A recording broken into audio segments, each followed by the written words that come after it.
आगरा धर्मांतरण गैंग पर पुलिस का शिकंजा कसता जा रहा है और अब तक इस गैंग के 14 लोगों को गिरफ्तार किया जा चुका है। लेकिन अब जो खुलासा हुआ वो खुलासा चौंकाने वाला है। पता यह चला कि पूरा सिंडिकेट आईसिस मॉड्यूल की तर्ज पर था। हिंदू लड़कियों को प्रेम जाल में फंसाया जाता था, उनका जबरन धर्म परिवर्तन करवाया जाता था और इस गैंग में अलग अलग टीम्स बनी थी और इन सब का काम आपस में बटा हुआ था।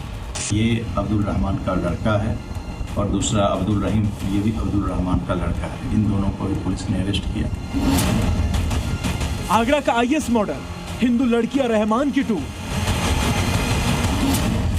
वो प्रेम जाल में फंसाते थे, लड़कियों को इस्लाम कबूल करवाते थे। आगरा धर्मांतरण गैंग के बारे में जैसे जैसे खुलासा हो रहा है, इस गैंग का हर राज सामने आ रहा है। आगरा पुलिस ने अवैध धर्मांतरण के बड़े सिंडिकेट का नेटवर्क तोड़ दिया है। इस सिंडिकेट का मास्टरमाइंड अब्दुल रहमान की गिरफ्तारी के बाद से उसके दो बेटे अब्दुल रहीम और अब्दुल्ला को भी पुलिस ने गिरफ्तार किया है। इसके साथ ही जुनैद को भी आगरा पुलिस ने गिरफ्तार किया है, जिसने हरियाणा की रहने वाली युवती का जबरन धर्म परिवर्तन करवाया था। पूछताछ में इसने जो अब्दुल रहमान ने जो बातें बताई उससे उलट बहुत सारी बातें हम लोगों को बताई है, जिसमें कि इसने बताया कि कलीम के जाने के बाद इस पूरे मिशन को, जो धर्मांतरण का मिशन कलीम का था, उसको यही संभाल रहा था और इस संबंध में जो आप लोगों को हम लोगों ने साहित्य दिखाए थे धर्मांतरण से संबंध में, उसका भी यही जिम्मेदार था। और दरअसल आगरा से गायब हुई दो सगी बहनों के अपहरण केस में पुलिस ने तहकीकात की तो फिर छांगुर जैसे ही बड़े धर्मांतरण गैंग का खुलासा हुआ। पता चला कि इस गैंग के तार भारत ही नहीं विदेश तक फैले हैं। पुलिस जांच में खुलासा हुआ है कि अब्दुल रहमान ने नेपाल और भूटान तक धर्मांतरण से जुड़े आयोजन किए, साथ ही ब्रेन वॉश करने के लिए खास साहित्य का प्रयोग करता था और हिंदू लड़कियों को टारगेट कर धर्मांतरण कराया जाता था।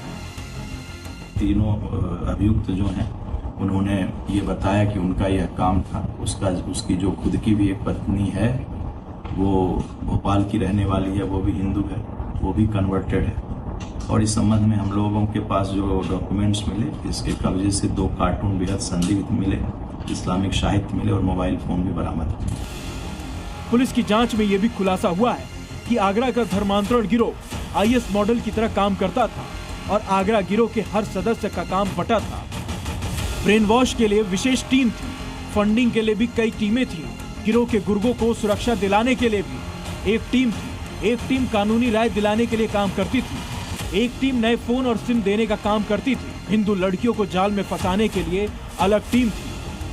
लड़कियां होती थी, उनको टारगेट करने के साथ साथ उनको अलग करना, उनके सिम दिलाना, उनको पहचान के तौर पर मुस्लिम लड़की कराने के लिए डॉक्यूमेंट तैयार करना, ये तमाम ऐसी चीज़ें थीं जो अलग अलग काम करते थे। ये वजह इसलिए भी बताई जा रही है कि ऐसे में उनका काम अलग अलग करना इसलिए ज़्यादा ज़रूरी था ताकि वो जांच एजेंसियों की रडार पर ना आ सकें। फिलहाल पुलिस इस गैंग के पर्दे खोलने में लगी है। ये पता लगा रही है कि इस गैंग के तार विदेशों में और कहां तक फैले हैं। ब्यूरो रिपोर्ट, जी मीडिया।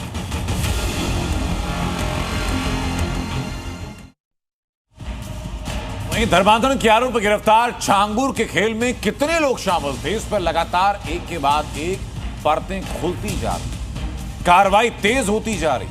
लेकिन आज जो एक्शन हुआ वो एक्शन अपने आप में चौंकाने वाला है। छांगुर का साथ देने वाले के आरोप में एक पुलिसकर्मी भी निकला, जिस पुलिसकर्मी को सस्पेंड किया गया। तो इस सस्पेंशन के बाद फिर सवाल खड़ा होता है कि क्या इस धर्मांतरण गैंग को पुलिस का पूरा सपोर्ट लगातार मिलता आ रहा है और क्या ये इकलौता चेहरा रहा पुलिस का जो कि इस धर्मांतरण गैंग के साथ मिला हुआ था, या फिर और कड़ियां भी हैं डिपार्टमेंट के अंदर जिनको तलाशना जरूरी है।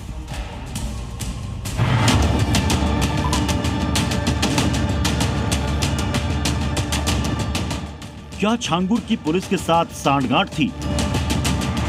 क्या छांगुर की मदद पुलिसकर्मी कर रहे थे? नाम अब्दुल रहमान सिद्दीकी, गाजियाबाद कमिश्नरेट में क्राइम ब्रांच हेड और अब सस्पेंड। जिस पुलिस को पीड़ितों की आवाज बनना था वही उन्हें दबा रही थी। गाजियाबाद क्राइम ब्रांच के इंचार्ज अब्दुल रहमान सिद्दीकी को सस्पेंड कर दिया गया है। सिद्दीकी पर आरोप लगे हैं कि उन्होंने धर्मांतरण की शिकायत पर एक्शन नहीं लिया, पीड़िता की शिकायत नहीं सुनी, कोई कार्रवाई नहीं की। पीड़ित परिवार को डराया और उनको धमकी दी। अब्दुल रहमान सिद्दीकी ने न केवल मुकदमा दर्ज किया बल्कि पीड़ित परिवार को धमकाया भी। लेकिन जब जांच आगे बढ़ी तो इस मामले में पता चला कि कैसे अब्दुल रहमान सिद्दीकी ने इस पूरे मामले को दबाने की कोशिश की। उसके बाद मेरठ पुलिस के ने एक निर्देश दिया और उसके बाद गाजियाबाद कमिश्नर ने अब्दुल रहमान सिद्दीकी को सस्पेंड कर दिया। ये कार्रवाई मेरठ के 2019 के एक केस से जुड़ी है, जहां एक लड़की के लापता होने और कथित धर्मांतरण की शिकायत के बावजूद अब्दुल रहमान सिद्दीकी पर मामले को दबाने और परिवार को डराने का आरोप है। दरअसल मेरठ का बदर सिद्दीकी छांगुर के धर्मांतरण नेटवर्क का अहम हिस्सा था। उसने कई हिंदू लड़कियों को प्रेम जाल में फंसाकर खाड़ी देशों में भेजा, जिसकी शिकायत कई बार पुलिस से की गई। लेकिन अब्दुल रहमान सिद्दीकी अपने वर्दी का रौब दिखाकर मामले को दबा देता था।